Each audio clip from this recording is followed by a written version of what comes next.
Olá, meus amores.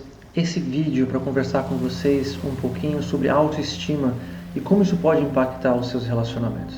Eu percebi que um ponto recorrente está diretamente relacionado ao valor próprio. Veio na forma de afirmações como: eu preciso melhorar minha autoestima, eu não tenho confiança em mim mesmo, em mim mesmo, eu tenho medo de me relacionar, eu tenho medo das pessoas, tenho medo de infidelidade, de traição, de ser abandonada. O que acontece quando a gente vai para um relacionamento com outras pessoas com essas crenças ocultas ou inconscientes? É que a gente vai ter um comportamento que a tendência é que vai gerar conflito dentro das relações. Por quê? Porque a gente vai buscar reafirmação através dos outros. A tendência, infelizmente, é que isso aconteça de forma inconsciente, porque a linguagem que a gente usa hoje em dia não é uma linguagem autorresponsável. Então, desde pequeno a gente foi ensinado a ver de forma fusionada emocionalmente, ou seja, os outros são responsáveis pelas nossas emoções de acordo com o seu comportamento. O que gera as nossas emoções dentro do nosso corpo é a forma como a gente significa, como a gente conta as histórias do que está acontecendo ao nosso redor, a forma como a gente interpreta.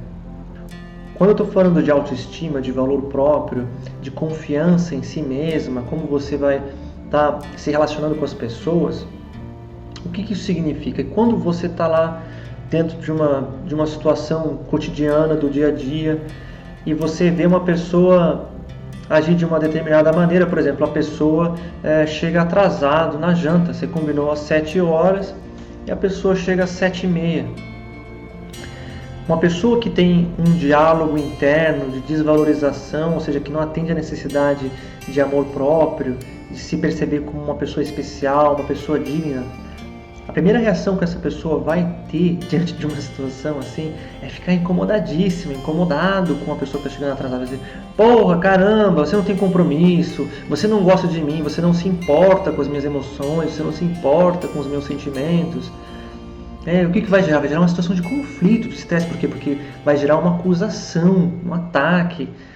Já vai tá vindo com uma interpretação negativa do que aconteceu. Agora imagine aquela pessoa que está chegando atrasada, está super preocupado com você. Poxa, caramba, vou chegar atrasado. Pô, pegou o celular, está sem bateria, está sem sinal, não consigo mandar uma mensagem. A pessoa está lá tensa, nervosa, preocupada com o seu bem-estar, cheia de boas intenções, querendo compensar o atraso com carinho, com amor, com afeto. Mas na hora que a pessoa chega e é recebida com um storytelling, com uma narrativa, com uma contação de história agressiva, de ataque, de acusação, é provável que suma imediatamente todo aquele bem-querer. E até, às vezes, já deve ter acontecido isso com você, sabe quando alguém vem encher o nosso saco, vem assim, dar aquela provocação, fala: quer saber, é isso mesmo, eu não estou nem aí, não me importei, não queria saber, porque a pessoa fica tão irritada com aquela saraivada de acusações, que a pessoa desiste de se defender. E aí só para retrucar, para machucar o outro, porque está se sentindo machucado, age de uma forma negativa e cria toda uma situação de conflito. Mas às vezes a pessoa que está chegando atrasada se dá o trabalho de explicar e fala: olha, não, poxa, não é isso que aconteceu, desculpa, poxa, estava super preocupado com você. E às vezes acontece que a pessoa que tem baixa autoestima, pouco valor próprio, na hora que ela escuta isso, ela não consegue acreditar, porque na visão de mundo que aquela pessoa construiu a respeito da situação, ela não acredita que o outro realmente valorize-a tanto quanto está dizendo que valoriza. E acaba gerando o quê? Uma perpetuação do conflito. A pessoa não consegue simplesmente dizer: ah, poxa, que pena, relaxar. E existir o quê? Uma conexão. Porque relacionamento, gente, se trata de conexão. Não existe conexão no ruído do atrito, onde existe o quê? A polaridade, a dicotomia de alguém atacando e alguém defendendo. A união, a conexão existe quando as duas pessoas têm empatia uma pela outra. E esse vínculo empático, ele depende de uma série de coisas que a gente vai conversar em outros momentos por aqui. Mas eu quero que vocês entendam o seguinte: a importância de a gente ter uma autoestima uma valorização de quem a gente é elevada. E olha, Sátia, mas é muito difícil, eu não consigo gostar de mim, eu sou uma pessoa, né, XYZ, ou eu tô gorda, ou eu blá blá blá. Mas minha mãe, mas meu pai, a pessoa, né, inventa um monte de motivos, muitos verdadeiros, reais, parece que tem uma boa razão. Mas eu, ao mesmo tempo, já ajudei muita gente. Já ajudei pessoas que eram, por exemplo, modelo de passarela, gente que era muito bonita. Uma pessoa muito bonita, e uma pessoa ali que é autenticamente atraente para qualquer outro ser humano do planeta. Mas você fala com essa pessoa, a pessoa não se acha bonita. A pessoa não acredita na própria beleza. A pessoa não consegue sair da cama sem colocar uma maquiagem, sem esconder a si própria, porque não acredita na própria beleza. E isso, gente, é muito mais comum do que se imagina. Existe a síndrome do impostor, já ouviu falar sobre isso? Aquela pessoa que é, às vezes, muito bem sucedida, está numa posição de comando na multinacional, um artista famoso, alguém que está numa posição de destaque na sociedade, mas você vai conversar com essa pessoa num espaço de cura, num espaço de aceitação, livre de julgamento, a pessoa vai revelar que muitas vezes ela não acredita que ela realmente mereça aquela atenção, que seja real aquilo que ela está recebendo. Em algum nível, às vezes pessoas que estão numa posição dessa não acreditam que seja merecedor de todo aquele sucesso. E aí acontece o que? Um processo de auto-boicote. A pessoa não consegue se permitir estar naquela posição, acaba criando ruído desnecessário, torna a própria vida muito mais desafiadora do que poderia ser, porque coloca obstáculos no próprio caminho por não acreditar, não confiar na própria habilidade, na própria capacidade. Então, é muito importante essa autoestima, esse acreditar no próprio valor, gente? Se amar muito de verdade para conseguir trazer essa consistência, essa verdade na forma de dialogar, de conversar com quem está na sua frente, com quem você ama. Com os bons amigos, com a família, com todas essas pessoas que você tem ao seu redor, como é importante, como é gostoso poder se conectar com as pessoas, no nível do coração, da essência. E infelizmente, quando eu estou acreditando aqui que o outro não vê o meu valor, que o outro não me valoriza. A maior parte das vezes, se o outro não me valoriza, o outro não vê o meu valor, o outro não gosta de mim, o outro não é confiável, o outro vai me trair, o outro vai fazer mal para mim. Esse outro é uma máscara. Está escondendo a minha incapacidade de confiar, acreditar em mim.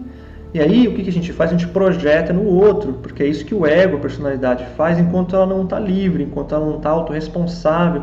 Enquanto a gente não amadureceu espiritualmente, a tendência é a gente querer colocar no outro a origem do que a gente está sentindo, Como a gente conversou no início aqui, é porque a gente foi ensinado desde pequeno a não ter autorresponsabilidade, através do fusionamento da nossa própria linguagem, gente. A nossa linguagem já induz a fusionar as nossas emoções, as nossas ações com o outro. E quando a gente faz esse tipo de fusionamento, não existe o que? Empoderamento. Porque se você coloca o seu poder pessoal no outro, como é que você vai puxar isso de volta para si se você não percebe que está fazendo? Então é muito importante que, para que se tenha um relacionamento, uma conexão saudável com outras pessoas, que a gente se empodere, das nossas próprias emoções, dos nossos próprios pensamentos, ou seja, que puxe de volta. Porque aí nesse espaço de puxar de volta, de se empoderar, o que a gente pode fazer? Criar uma narrativa, um diálogo interno que seja revolucionário, que transforme a nossa realidade, descrevendo o mundo, as pessoas, de uma forma totalmente nova. Agora, gente, isso é um desafio. É um desafio não porque seja difícil, não porque seja, é impossível, não, nada disso. É bem possível. Só que o que precisa? Precisa de consistência, gente. E isso é por causa da forma como o nosso cérebro funciona. Nós somos uma máquina biológica. E o nosso cérebro ele tem uma série de mecanismos geniais, incríveis, fantásticos para facilitar a nossa existência nesse planeta. Então, para economizar energia, para ele ser eficiente da forma que ele é, que é uma máquina incrível, que a gente não conseguiu replicar ainda realmente o funcionamento do cérebro humano, ainda mais com a quantidade de energia que ele gasta, que é de uma lâmpada de 25 watts, imagina só. A gente não consegue fazer nada semelhante. O computador que a gente consegue criar mais próximo da mente do ser humano precisaria de mais de 40 reatores nucleares para funcionar, né, de uma forma mais ou menos semelhante ao cérebro humano. Então, a nossa maquininha aqui, genial, incrível, desenvolveu alguns artifícios para funcionar. Um deles, minha gente, para economizar energia, são os tais dos hábitos, dos condicionamentos. Porque quando a gente está pensando, quando a gente está questionando, quando a gente está olhando de forma profunda a realidade, a gente está usando essa parte de cima do cérebro aqui, que é a parte mais desenvolvida, que é o neocórtex, que gasta muita energia. Tá? Só que o cérebro ele não quer gastar toda essa energia, ele quer economizar. Então o que ele faz? Ele cria hábitos e condicionamentos que vai lá no sistema reptílico, que é a nossa primeira partezinha do cérebro aqui, bem no meio, que economiza energia, gasta bem menos, né? É reptílico porque vem lá dos dinossauros, né? A parte do nosso cérebro mais antiga, mais primitiva. Mas ela é super eficiente em nível de energia. Então, o cérebro ele cria os hábitos aqui, nessa partezinha lá no meio. E quando a gente está no dia a dia conversando com as pessoas, quando a gente está vivendo a nossa rotina diária, quando a gente está conversando com as pessoas, não é do neocórtex que a gente está falando. Não é da nossa capacidade humana, moderna, de racionalizar, de pensar as coisas com carinho, com amor. A gente vai para o quê? Para ficar ou lutar, né? Correr ou lutar. A gente vai para o lado primitivo, para o lado, né, da serpente, o réptil dentro da gente que vai falar. E o réptil, ele é condicionado, tá bom? E como que ele é condicionado? Até a gente ter 7 anos de idade, nosso cérebro, que a gente fala em ondas teta. Ondas teta significa que a gente está em estado de hipnose. Tudo que a gente vê ao nosso redor quando a gente é pequeno, a gente não filtra, a gente retém diretamente no nosso cérebro, fica diretamente como um hábito, como uma fotografia que não muda, fica lá cristalizado, até a gente questionar e criar uma nova no lugar. Tá bom? Então a gente tem uma série de condicionamentos que a gente herdou do mundo, na linguagem, na forma de perceber as coisas, que precisam ser colocadas o quê? Em questionamento. Então, Sati, o que isso tem a ver com autoestima? O que isso tem a ver com eu criar uma nova realidade para mim? Quer dizer o seguinte, meu amor, que para você se sentir com valor, para você se sentir com a autoapreciação, para você perceber a pessoa maravilhosa que você é e as pessoas incríveis que tem ao seu redor e começar a valorizar a sua vida, vai ser necessário você criar novos hábitos, novos gatilhos de comportamento para que você crie uma nova rotina dentro do seu cérebro, da sua máquina biológica. E para você entender como ela funciona, para que você faça isso de uma forma que esteja a seu favor. Vai pedir de você uma coisa chamada consistência, tá? Porque como é uma máquina biológica, precisa de repetição, gente. Tá bom? Precisa de repetição. Todo dia precisa repetir. Porque foi assim que a gente aprendeu quando era criança. Você fala 1000 vezes para a criança, não faz, não faz, não faz, não faz, não faz. Até um dia que a criança para de fazer. Né? Ou às vezes a criança também nunca aprende, né? Não continua fazendo, porque não repetiu o suficiente ou não entendeu. Né? Quando a gente fala, essa criança é mal educada, né? O pai e a mãe não estão presentes, a criança não aprende. Então quando não tem um adulto ou uma força guiando aquela criança, ela não aprende. Então você precisa criar essa presença que guia a si próprio para um novo estado.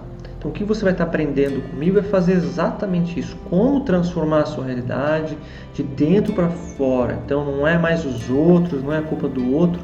Também não é culpa nossa, no sentido de culpado, errado. Não, é entender. Né? Muito amor na linguagem, muita forma, né, compassiva, muita compaixão em entender direitinho o que está acontecendo aí dentro de você, para você poder gerar transformação. Porque na linguagem do amor, tudo se revela, tudo se corrige de uma forma positiva, porque a gente tem a oportunidade de ver e corrigir. Então esse é o meu convite para você. Você entender o impacto da autoestima, do amor próprio, na forma como a gente confia que os outros são capazes de nos amar, que é seguro se relacionar com alguém, que a gente vai ser sempre benquista, benquisto. Tem tudo a ver com a forma como a gente se percebe e percebe os outros.